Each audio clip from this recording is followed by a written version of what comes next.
Hi friends, this is Gayathri. Welcome to our channel. திருமண உறவாக இருந்தாலும் சரி அல்லது காதல் உறவாக இருந்தாலும் சரி, ஒரு ஆரோக்கியமான துணை வேணும்னா இந்த டாக்ஸிக் பண்புகளை கண்டறிவது அவசியம். உங்கள் ரிலேஷன்ஷிப்பையே அழிக்கக்கூடிய சில டாக்ஸிக் பண்புகளை பற்றி தான் டீட்டெயிலாக பார்க்க போகிறோம்.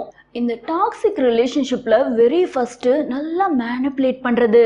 ஒரு துணை இன்னொரு துணையை மேனிப்புலேட் பண்ணுறத அவங்க லேட்டாக தான் புரிஞ்சுப்பாங்க. அப்போ கண்டிப்பாக விரிசல் விழுந்துடும். பொண்ணுங்க தான் மேனிப்புலேட் பண்ணுறதுல எக்ஸ்பர்ட்னு சொல்லலாம். அப்படிப்பட்ட பொண்ணு ஃபேமிலிக்குள்ளேயே மேனிப்புலேட் பண்ணும்போது அது பெரிய டாக்ஸிக்காக மாறிடும். சம்மந்தப்பட்ட துணை இந்த டாக்ஸிக் ரிலேஷன்ஷிப்ல இருந்து எப்படியாவது உடனடியாக வெளியே வரணும்னு தான் பார்ப்பான். ரிலேஷன்ஷிப்பில் ஒரு துணை மற்றவருடைய குறைபாடுகளையும் தவறுகளையும் தொடர்ந்து சுட்டி காட்டினா அது வெறுப்புக்கு வழிவகுக்கும். ஆக்கப்பூர்வமான விமர்சனங்கள் மட்டும்தான் ரிலேஷன்ஷிப்பில் ஒரு பரஸ்பர மரியாதையை தரும். உங்களை உங்கள் துணை அதிகமாக கட்டுப்படுத்த முயன்றாங்கன்னா அது கண்டிப்பாக டாக்ஸிக் குணம்தான். இது என்ன பண்ணுன்னா மற்ற நபருடைய சுதந்திரத்தையும் சுய மரியாதையையும் தடுக்கும். அதுவே ஆரோக்கியமான உறவு பார்த்தீங்கன்னா நம்பிக்கை மற்றும் பரஸ்பர மரியாதையின் அடிப்படையில் தான் கட்டமைக்கப்படுது, கட்டுப்பாடுகளால் அல்ல.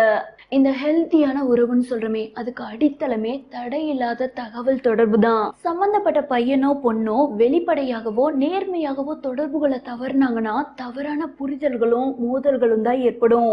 ரிலேஷன்ஷிப்ல கடினமான உரையாடல்களை தவிர்ப்பது நல்லது. மேலும் உணர்ச்சிகளை கட்டுப்படுத்தவும் தெரிஞ்சுக்கணும். சின்ன சின்ன பொறாம இருக்கலாம், அது நல்லதுதான். ஆனா அதிகப்படியான பொறாமையும் பொசசிவ்னஸும் இருந்துச்சுன்னா அது கண்டிப்பா டாக்ஸிக்கா மாறிடும். மரியாதையற்ற நடத்தை, அதாவது மரியாதை இல்லாம பேசுறது அல்லது கெட்ட வார்த்தையால திட்டுறது, இது ரெண்டுமே டாக்ஸிக்குடைய இறுதி அத்தியாயம்னு சொல்லலாம். மேலும் மற்ற நபருடைய உணர்வுகளை நிராகரிக்கிறது, இது எல்லாமே ஆழமான உணர்ச்சி காயங்களை ஏற்படுத்தும். ஒருவருக்கொருவர் நேரம் ஒதுக்குவதும் தொடர்ந்து பாராட்டும் பாசமும் காட்டுறதும் ரிலேஷன்ஷிப்ல ரொம்ப ரொம்ப எசென்ஷியல். ஸோ இந்த டாக்ஸிக் ரிலேஷன்ஷிப்குள்ள போகாம இருக்கணும்னா ஒருத்தருக்கு ஒருத்தர் அவங்களோட தேவைகளை புறக்கணிக்காம இருக்கணும். அடுத்து கோபங்கிறது ஒரு இயற்கையான உணர்ச்சி. அதை எப்படி வெளிப்படுத்துறோங்கிறத பொறுத்து தான் ரிலேஷன்ஷிப்ல ஒரு குறிப்பிடத்தக்க தாக்கத்தை ஏற்படுத்தும். தீராத கோபம் அல்லது அடிக்கடி கோவப்படுறது ஒரு விரோதமான சூழலை ஏற்படுத்தும். இந்த கோபம் ஒன்னே இவர் ரொம்ப டாக்ஸிக் ஆனவர் அல்லது டாக்ஸிக் ரிலேஷன்ஷிப்ல இருக்கிறாருன்னு புரிய வச்சிரும். அடுத்து மோஸ்ட் ஆஃப் த தம்பதிங்க நேர்மை இல்லாம இருக்காங்க. கையும் களவுமா மாட்டும் போது நீ மட்டும் என்ன யோகியமானு சண்டையை வளர்க்குறாங்க. சின்ன சின்ன விஷயங்களுக்கு பொய் சொன்னாலும் சரி அல்லது முக்கியமான பிரச்சனைகளை மறைச்சாலும் சரி, அதுவும் டாக்ஸிக்கான நேர்மையின்மை தான். கடைசியா பார்க்க போறது இந்த டாக்ஸிக் ரிலேஷன்ஷிப்ல பொறுப்பு கூறல் இல்லாமை. அப்படின்னா வேற ஒன்றும் இல்லைங்க.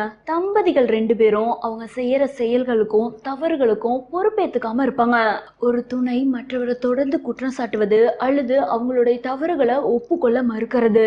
ஸோ இந்த செல்ஃப் ரெஸ்பான்சிபிலிட்டி இல்லாதவங்க 1-2 வருஷம் சேர்ந்து பழகுவாங்க, கடைசியில விரத்தியில விலகி போயிடுவாங்க. ஓகே ஃப்ரெண்ட்ஸ், அவ்வளோதான் இந்த வீடியோ. மீண்டும் ஒரு சுவாரஸ்யமான கண்டென்ட்டோட நெக்ஸ்ட் வீடியோவில் சந்திக்கலாம்.